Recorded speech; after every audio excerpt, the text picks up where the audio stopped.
আসসালামু আলাইকুম দর্শক, আমি আছি অসময় টিভি থেকে মোহাম্মদ পারভেজ ভাই। দেশ দেশান্তরের খবর পেতে অবশ্যই আমার চ্যানেলটি ফলো দিয়ে রাখবেন। জানা গেছে যে রমজান মাসে অধিক পরিমাণ মানুষই রোজা রাখছেন না বলে জানিয়েছেন সাধারণ পাবলিক। আরও জানিয়েছেন যে প্রতিটি দোকানে নাকি পর্দা দিয়ে খাওয়া দাওয়া চলতেছে। কিছু ব্যক্তি এই কথা আমাদের সামনে বলেছেন, তো আমরা ওখানে যাওয়ার পরে দেখি আসলে প্রতিটা দোকানে পর্দা দেওয়া। তো আমরা পর্দা চেতানোর পরে দেখি একটি ব্যক্তি চা খাচ্ছিলেন। তিনি নিজের ভুল নিজে বুঝতে পারছেন যে রমজান মাসে রোজা না রেখে চা খাওয়ার কারণে তিনি কোনো দিশা না পেয়ে সেই চায়ের পানিতে ডুব দিয়ে মৃত্যুবরণ করার চেষ্টা করেছিলেন।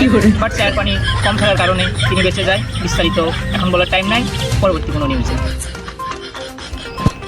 দর্শক, আরও জানা গেছে যে রমজান মাসে প্রতিটি মসজিদে আপনারা জানেন যে ইফতারি দেয়। তো ইফতারি এখন বর্তমানে প্রতিটা মসজিদে ছাদে দেয়।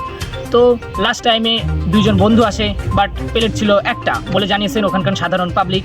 তো সাধারণ পাবলিক কাকে থেকে কাকে দিবে এটা ভাবনা চিন্তা করতে করতে তারা দুইজন মিলে একটা প্লেট নিয়ে অনেক মারামারি শুরু করে বলে জানিয়েছেন ওখানকার কিছু সাধারণ পাবলিক। মারামারি করতে করতে দুইজনই ছাদ থেকে পড়ে বর্তমানে প্যারালাইসিস বলে জানিয়েছেন তার পরিবার।